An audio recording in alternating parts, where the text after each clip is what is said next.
कम समय सटीक खबर। स्वागत है आपका यूपी असली खबर में। चलिए जानते हैं उत्तर प्रदेश के सभी जिलों की आज की बड़ी खबरें सिर्फ 10 मिनट में। अगर आप भी चाहते हैं कि यूपी की कोई भी अपडेट आपसे मिस न हो तो वीडियो को लाइक करके अपना प्यार दें और चैनल को सब्सक्राइब जरूर करें। साथ ही अपने जिले का नाम कमेंट में जरूर लिखें ताकि हम वहां की खबरें और विस्तार से दिखा सकें। चलिए शुरू करते हैं।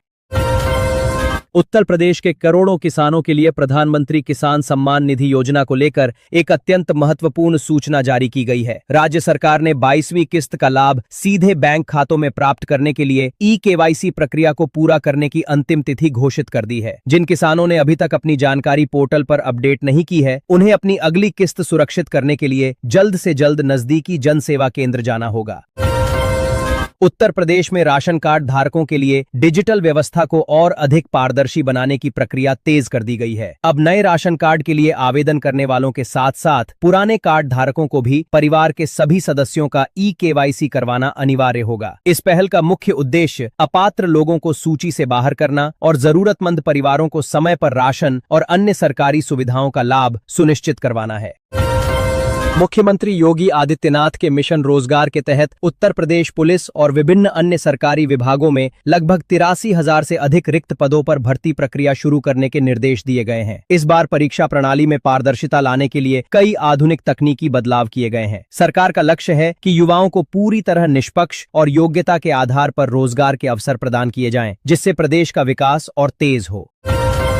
राज्य की महिलाओं और बुजुर्गों के लिए चलाई जा रही कल्याणकारी योजनाओं में बड़ा अपडेट आया है। वृद्धावस्था पेंशन की अगली किस्त लाभार्थियों के बैंक खातों में स्थानांतरित करने की प्रक्रिया शुरू हो गई है। साथ ही कन्या सुमंगला योजना के तहत अब बेटियों की शादी के लिए दी जाने वाली सहायता राशि को बढ़ाकर 1 लाख रुपए कर दिया गया है। इससे ग्रामीण और आर्थिक रूप से कमजोर वर्ग की महिलाओं को बहुत बड़ी राहत मिलने की उम्मीद है।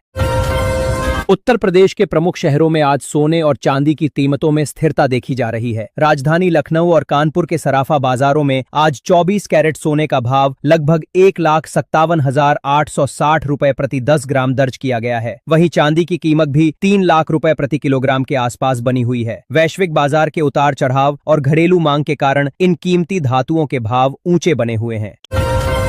उत्तर प्रदेश विधानसभा का बजट सत्र 8 से काफी गहमागहमी के बीच शुरू होने जा रहा है। इस सत्र में राज्य सरकार अगले वित्तीय वर्ष के लिए अपना सबसे बड़ा बजट पेश करने की तैयारी में है, जिसमें बुनियादी ढांचे और कृषि क्षेत्र पर विशेष ध्यान दिया जाएगा। सत्ता पक्ष और विपक्ष के बीच बजट के प्रावधानों और विकास योजनाओं को लेकर सदन के भीतर तीखी बहस होने की पूरी संभावना है, जिससे राजनीतिक सरगर्मी बढ़ गई है। मुख्यमंत्री योगी आदित्यनाथ आज विधानसभा में सदन को संबोधित करते हुए राज्य के विकास कार्यों का पूरा ब्यौरा प्रस्तुत करेंगे। वह विकसित उत्तर प्रदेश के लक्ष्य को प्राप्त करने के लिए तैयार किए गए भविष्य के रोडमैप पर अपनी बात रखेंगे। मुख्यमंत्री के इस संबोधन में शिक्षा, स्वास्थ्य और कानून व्यवस्था के क्षेत्र में किए गए सुधारों पर विशेष जोर रहने की उम्मीद है। साथ ही वह विपक्षी दलों के सवालों का जवाब भी विस्तार से दे सकते हैं। विपक्षी दलों ने बजट सत्र के दौरान सरकार को घेरने की पूरी रणनीति तैयार कर ली है। समाजवादी पार्टी के नेता अखिलेश यादव ने बजट पेश होने से पहले ही बेरोजगारी, किसानों की समस्याओं और महंगाई जैसे मुद्दों पर सरकार की आलोचना की है। उन्होंने स्पष्ट किया है कि विपक्ष इन जनहित के मुद्दों पर सदन में चर्चा की मांग करेगा और सरकार से जवाब मांगेगा। इसके लिए विपक्ष ने एक विशेष प्रेस कॉन्फ्रेंस भी आयोजित करने का निर्णय लिया है। भारतीय जनता पार्टी ने वर्ष 2027 में होने वाले आगामी विधानसभा चुनावों की तैयारी अभी से शुरू कर दी है। लखनऊ में आयोजित पार्टी की एक बड़ी संगठनात्मक बैठक में बूथ स्तर पर मजबूती और सरकार की उपलब्धियों को जनता तक पहुंचाने की रणनीति बनाई गई। इस बैठक में वरिष्ठ नेताओं ने कार्यकर्ताओं को सक्रिय रहने और नए सदस्यों को जोड़ने का लक्ष्य दिया है, ताकि आगामी चुनौतियों का सफलतापूर्वक सामना किया जा सके और संगठन को और मजबूती मिले। उत्तर प्रदेश की राज्यपाल आनंदीबेन पटेल का आज का कार्यक्रम काफी व्यस्त रहने वाला है। वो शिक्षा विभाग द्वारा आयोजित एक विशेष राज्य स्तरीय कार्यक्रम में मुख्य अतिथि के रूप में शामिल होंगी। इस दौरान वह प्रदेश की मेधावी छात्राओं को सम्मानित करेंगी और महिला सशक्तिकरण के महत्व पर अपना विशेष संदेश देंगी। राज्यपाल महोदया शिक्षा के गिरते स्तर को सुधारने और ग्रामीण क्षेत्रों में स्कूलों की गुणवत्ता बढ़ाने के प्रयासों पर भी अपनी राय रखेंगी। पश्चिमी उत्तर प्रदेश के कई जिलों में आज से मौसम का मिजाज बदलने की संभावना जताई गई है। मौसम विभाग ने अगले 24 घंटों के दौरान हल्की बारिश और आसमान में बादल छाए रहने का अलर्ट जारी किया है। इस बदलाव से तापमान में हल्की गिरावट आ सकती है, जिससे सुबह और शाम की ठंड में बढ़ोतरी होगी। किसानों को सलाह दी गई है कि वे मौसम को देखते हुए अपनी फसलों की सिंचाई और कटाई का उचित प्रबंधन करें। महाशिवरात्रि के पर्व के बाद भी वाराणसी के काशी विश्वनाथ मंदिर में श्रद्धालुओं की भारी भीड़ लगातार बनी हुई है। बाबा विश्वनाथ के दर्शन के लिए देश विदेश से भक्त पहुंच रहे हैं। मंदिर प्रशासन ने भीड़ प्रबंधन के लिए विशेष इंतजाम किए हैं। इसके साथ ही वाराणसी में वायु प्रदूषण को नियंत्रित करने के लिए संजीवन नाम की एक नई पर्यावरण सुरक्षा पहल की शुरुआत की गई है, जिससे शहर की हवा को स्वच्छ बनाया जा सके। महाशिवरात्रि के अवकाश के बाद उत्तर प्रदेश के सभी प्राथमिक और माध्यमिक विद्यालय आज से दोबारा खुल गए हैं। स्कूलों में अब नए शैक्षणिक सत्र की तैयारियां जोरों पर हैं और वार्षिक परीक्षाओं के परिणाम घोषित करने की प्रक्रिया भी शुरू कर दी गई है। शिक्षा विभाग ने सभी प्रधानाचार्यों को निर्देश दिए हैं कि वे छात्रों की उपस्थिति बढ़ाने और कक्षाओं में पठन पाठन का बेहतर माहौल सुनिश्चित करने के लिए विशेष प्रयास करें, ताकि शिक्षा की गुणवत्ता बनी रहे। उत्तर प्रदेश के ड्रीम प्रोजेक्ट गंगा एक्सप्रेसवे को लेकर एक उत्साहजनक खबर आई है। प्रयागराज से मेरठ तक बन रहे इस विशाल एक्सप्रेसवे का लगभग 90% निर्माण कार्य पूरा हो चुका है। विभाग के अधिकारियों के अनुसार बचे हुए काम को युद्ध स्तर पर पूरा किया जा रहा है, ताकि इसे जल्द ही आम जनता के लिए खोल दिया जाए। इसके चालू होने से पश्चिमी और पूर्वी उत्तर प्रदेश के बीच यात्रा का समय काफी कम हो जाएगा। उत्तर प्रदेश के लखनऊ और कानपुर जैसे बड़े शहरों में क्रिकेट का जबरदस्त बुखार चढ़ा हुआ है। T20 विश्व कप में भारत और पाकिस्तान के बीच हुए रोमांचक मुकाबले के बाद पूरे प्रदेश में जश्न का माहौल है। युवा सड़कों पर तिरंगा लेकर निकल रहे हैं और भारतीय टीम की जीत की खुशियां मना रहे हैं। खेल प्रेमियों का कहना है कि इस जीत ने आगामी मैचों के लिए टीम का मनोबल और अधिक बढ़ा दिया है, जिसे लेकर हर तरफ चर्चा है। उत्तर प्रदेश अब देश के सबसे बड़े मोबाइल मैन्युफैक्चरिंग हब के रूप में उभर कर सामने आया है। नोएडा और ग्रेटर नोएडा के औद्योगिक क्षेत्रों में कई नई अंतर्राष्ट्रीय कंपनियों ने निवेश करने के लिए अपनी सहमति दे दी है। राज्य सरकार ने इन निवेश प्रस्तावों को हरी झंडी दिखाते हुए कंपनियों को हर संभव सहायता देने का वादा किया है। इससे प्रदेश में न केवल नई तकनीक आएगी, बल्कि हजारों युवाओं को रोजगार के नए और बेहतर अवसर भी प्राप्त होंगे। प्रदेश के 15 नए जिलों में अत्याधुनिक सुविधाओं से लैस मेडिकल कॉलेजों का निर्माण कार्य अब अपने अंतिम चरण में पहुंच गया है। स्वास्थ्य विभाग के अनुसार इन कॉलेजों में अगले सत्र से MBBS की सीटें बढ़ाने और अनुभवी डॉक्टरों की नियुक्ति करने की प्रक्रिया जल्द ही शुरू की जाएगी। इस पहल से ग्रामीण क्षेत्रों के लोगों को उनके घर के पास ही बेहतर चिकित्सा सुविधाएं मिल सकेंगी और उत्तर प्रदेश के स्वास्थ्य ढांचे में बहुत बड़ा सुधार आएगा।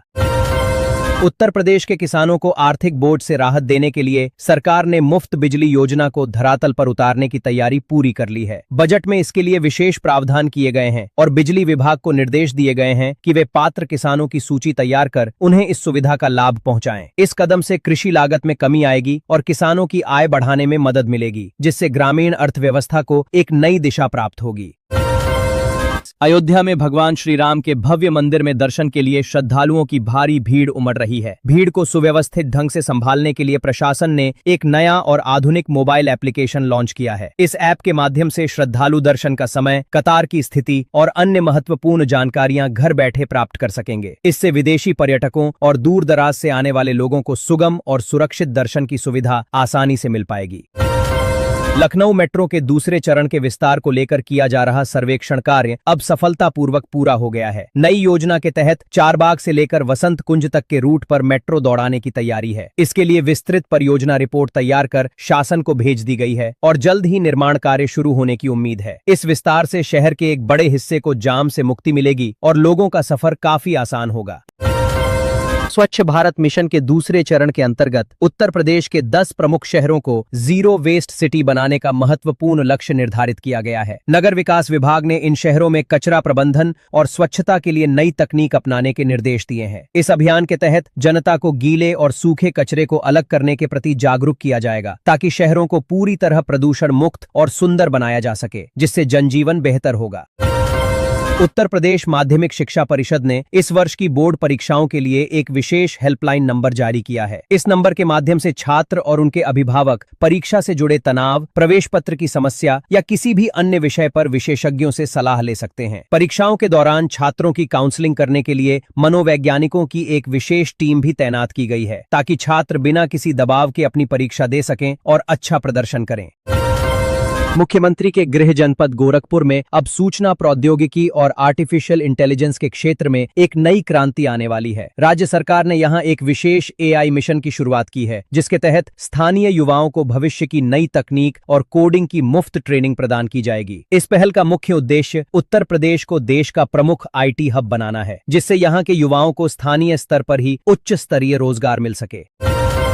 संगम नगरी प्रयागराज में महाकुंभ के सफल आयोजन के बाद अब शहर को एक स्थायी अंतर्राष्ट्रीय पर्यटक केंद्र के रूप में विकसित करने की योजना बनाई गई है। इसके लिए प्रयागराज में नए रिवर फ्रंट, आधुनिक पार्क और सड़कों के चौड़ीकरण के कार्यों की घोषणा की गई है। सरकार का लक्ष्य है कि महाकुंभ के बाद भी यहां साल भर पर्यटकों का आगमन बना रहे, जिससे स्थानीय व्यापार को बढ़ावा मिले और शहर की वैश्विक पहचान और अधिक मजबूत हो।